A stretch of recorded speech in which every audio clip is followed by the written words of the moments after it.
De face, ils vous font des compliments et dès que vous tournez le dos, c'est la calomnie. Ils vous font de belles promesses et ils ne les tiennent pas. Mais qu'est-ce qui explique ces comportements faux, ces comportements inadaptés et surtout, comment est-ce qu'on peut répondre à de tels comportements de façon à la fois adaptée et efficiente?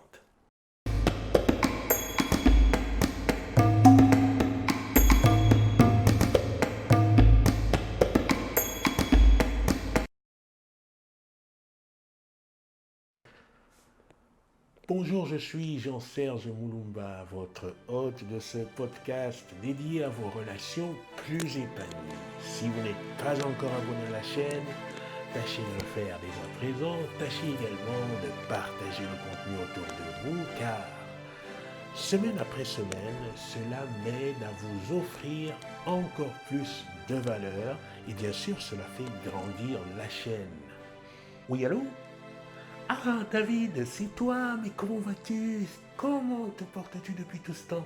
Oui, Serge, c'est David, oui, je vais bien, je me porte bien, écoute, ça va, et toi aussi, ça va? Mais parfaitement, je me porte bien, moi. Qu'est-ce qui t'emmène depuis ce temps? On s'est pas vu, et écoute, je crois que la dernière fois, c'était peut-être une séance d'art martial, là, quelque part, Aïkido, peut-être. Oui, oui, c'est ça, Serge, on s'est vu, je crois, à l'aïkido il y a déjà quelques années. Mais là, en fait, je t'appelle parce que je voulais te demander un service. Si tu veux, je déménage ce week-end et vraiment, j'ai fait le tour autour de moi. Il n'y a personne qui peut m'aider là. Je suis embêté. Ah, hmm, ok, je vois. Écoute, ce week-end, je suis déjà pris. Malheureusement, je ne pourrai pas t'aider. Je suis désolé. J'espère que tu trouveras quelqu'un qui pourra le faire parce que moi, je ne pourrai pas t'aider. Voilà, David. En tout cas, à l'occasion, on pourra peut-être discuter et j'espère que tu trouveras une solution. Oh Serge, te revoilà, te revoilà. Alors, comment ça va? Ah, écoute, excuse-moi. C'est vrai, on t'avait dit déjà deux, trois fois qu'on passerait pour prendre les cours. Mais là, on a été embêtés, etc. Est-ce que tu as une carte? Est-ce que tu as une carte? Parce que je me souviens, c'est où déjà l'adresse? Ben écoute, voici la carte, je te la redonne, hein, pas de problème. Écoute, c'est toujours les mêmes adresses comme les dernières fois, donc tu m'appelles et puis on s'organise et puis je pourrai te faire le cours, sans problème. Vous venez, je vous ferai le cours sans problème. Vous connaissez certainement autour de vous ces personnes qui veulent prendre, qui veulent subtiliser, qui veulent extirper, qui veulent tirer avantage de vous, de votre temps, de votre énergie, de vos activités, de vos avantages, de vos biens et qui n'ont pas d'autre souci que cela en tête. Alors on pourrait dire, mais c'est normal, les gens ils sont comme ça, on ne peut rien faire, c'est comme ça que ça se passe un peu partout. On ne va pas dire que ce soit le lot de tout le monde. Bien entendu, il y a des personnes qui sont de convenance, qui sont convenables. Il y a des personnes qui ont un comportement plutôt sociable, des personnes qui visent aussi à vos propres intérêts et des personnes qui ont simplement envie d'échanger service pour service. Ça, c'est vrai, il faut le dire. D'ailleurs, ça me rappelle une vidéo de Zach moins qu'à ça, qui disait que parfois ça peut arriver que l'on soit sollicité, que l'on ne puisse pas répondre immédiatement. Ce n'est pas pour autant qu'il n'y a pas d'amour, qu'il n'y a pas d'envie, qu'il n'y a pas d'intérêt à offrir ces services. Non, c'est simplement qu'il y a d'autres choses en cours, d'autres événements qui font que les délais, les agendas ne correspondent pas au moment où les demandes sont effectuées. Donc il faut aussi savoir agir de patience. Ça, c'est un fait. Maintenant, il y a ce phénomène des personnes dites fausses, comme je le disais en entrée de vidéo, ces personnes qui, ma foi, se manifestent à vous uniquement dans leurs propres intérêts. Alors, comment cela s'explique-t-il? Pourquoi de tels comportements? Et comment est-ce qu'on peut manœuvrer à y répondre?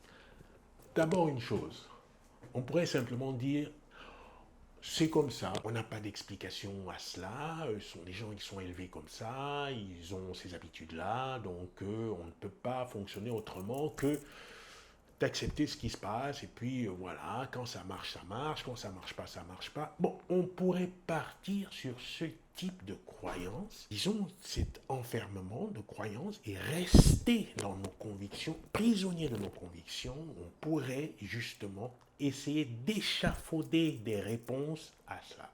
Ou alors, on pourrait aussi choisir de briser ces chaînes, de briser ces croyances, d'aller chercher le pourquoi et le comment des choses pour s'offrir de meilleures perspectives et envisager des réponses plus adaptées, plus adéquates. C'est donc ce que je vous propose dès maintenant. Allons dans le pourquoi. Eh bien, le pourquoi, c'est plonger dans le mécanisme, les fonctionnements humains. Que dit Bacon? Bacon? Ah, Bacon? Francis Bacon. Que dit Francis Bacon? Il dit que on ne peut dominer la nature qu'en lui obéissant. Si on le rapporte à l'échelle humaine, on dira qu'on ne peut dominer la nature humaine qu'en lui obéissant. Mais comment pourrait-on lui obéir? Eh bien, en acceptant d'aller à la recherche de la compréhension des principes de fonctionnement humain. Après, bien sûr, il y a toutes les variantes culturelles, éducationnelles, etc., mais les principes. Alors, que sont les principes? Charles Darwin nous dit que les organismes qui survivent ne sont pas les plus forts, ils ne sont pas les plus intelligents, ils ne sont pas les plus robustes, ils sont simplement ceux qui savent s'adapter à leurs circonstances, s'adapter à leur environnement et donner la meilleure réponse la plus efficiente possible. En quoi cela nous concerne-t-il? Eh bien, nous, êtres humains, quand nous arrivons ici, et nous sommes décontractés, nous sommes des petits bonhommes, nous arrivons parmi des gens, il y a des gens autour de nous, il y a la famille, il y a plus tard les professeurs, il y a les amis, il y a toutes sortes de personnes qui vont venir nous influencer. Avec ces personnes, nous allons nouer des liens. Nous allons nouer des liens pour des intérêts de divers genres. Ces liens, ces associations, ces assemblages, ces interactions, ces échanges entre les êtres humains vont se faire dans des structures dont l'une des plus connues, des plus utilisées est la symbiose. La symbiose, je me souviens quand j'ai appris la première fois cette notion dans les cours de biologie au lycée, je suis resté sur cette image de quelque chose de symbiotique comme étant un échange équilibré, mutuel entre deux organismes vivants. Il se trouve que la symbiose, oui, présente donc ce type d'interaction, mais attention, ce n'est pas le seul. Une symbiose peut être donc mutualiste, des échanges dont le caractère est des intérêts communs. Une symbiose peut être parasitaire, c'est-à-dire que entre deux organismes, il y en a un qui tire profit au détriment de l'autre. La symbiose peut aussi être commensale, c'est-à-dire qu'il n'y a qu'un être qui tire avantage alors que l'autre reste neutre.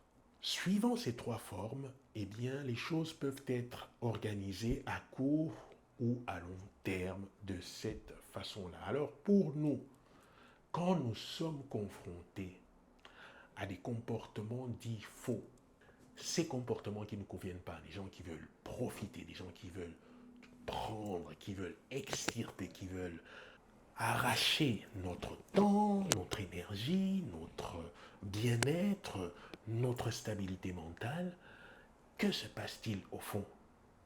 Eh bien, nous pouvons identifier quelle est la nature des rapports que nous avons avec ces personnes. Est-ce que ce sont simplement des transactions très ponctuelles, alors qui nécessitent un échange limité dans le temps et l'espace, pour un intérêt bien précis, soit de l'un, soit de l'autre? Comprendre dans quelle catégorie nous classons nos interactions nous permet de mieux nous organiser, de mieux répondre aux échanges et d'avoir ainsi plus d'échanges satisfaisants, savoir écourter ce qui ne nous intéresse pas, allonger ce qui nous intéresse, et puis surtout comprendre qu'il n'y a pas de problème en tant que tel, parce que dans la nature cela fonctionne depuis des millénaires, c'est simplement des outils à comprendre et à intégrer pour pouvoir tirer un maximum d'avantages à cela. Un obstacle majeur à cette compréhension peut être par exemple le perfectionnisme. Je me souviens par exemple d'un ami qui était très proche à l'époque et qui me disait combien, alors que moi j'étais dans une relation qui ne marchait pas très bien à l'époque, je me souviens de cet ami qui me disait, et tu sais Serge, moi, ma partenaire, elle sera parfaite. C'est elle que je vais épouser, c'est avec elle que je vais avoir des enfants, donc elle sera parfaite.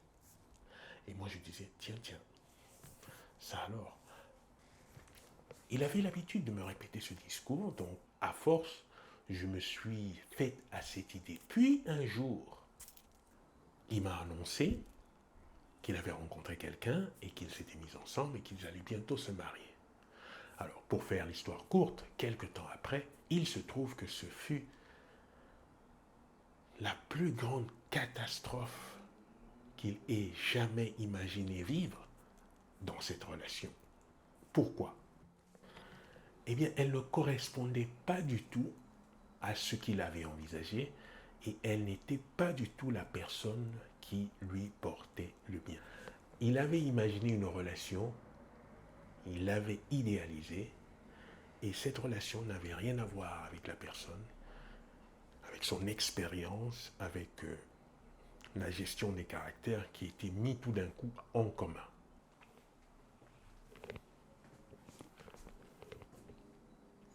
Penser d'entrée que les gens vont emmener du bien, que les gens doivent correspondre à une telle grille, les gens doivent représenter un certain type de valeur, les gens doivent entrer dans une certaine catégorie, c'est prendre le risque de commettre beaucoup d'erreurs inutiles, sachant que tout est perfectible.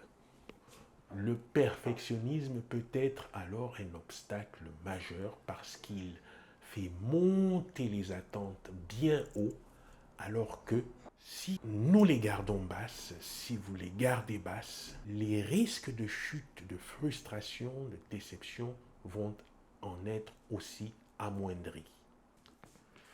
Il y a une idée utilitariste qui nous serait bien utile pour naviguer ces relations dites fausses, pour les comprendre, les cerner, voir ce qu'elles nous apportent et pouvoir répondre de façon complètement adaptée.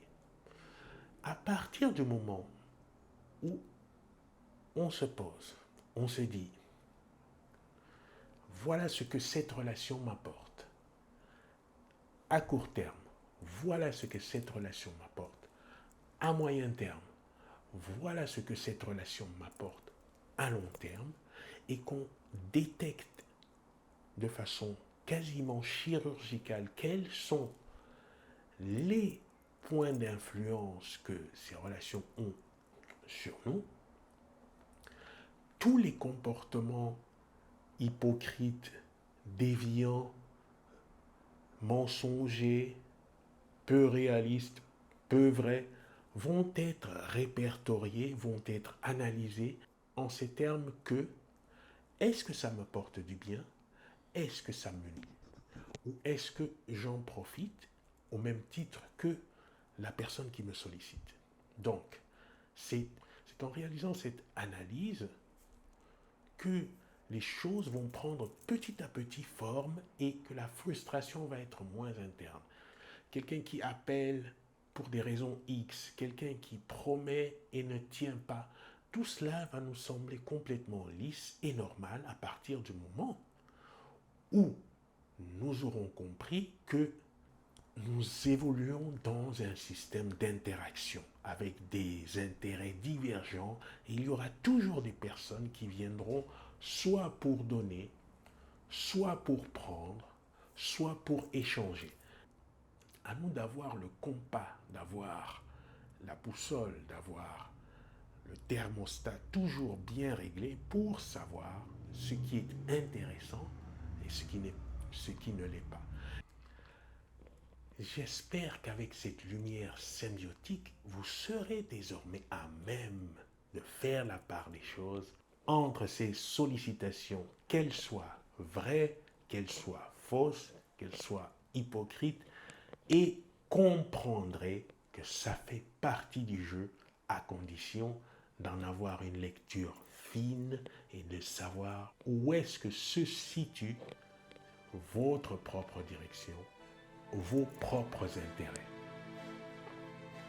Et cet épisode est à présent terminé.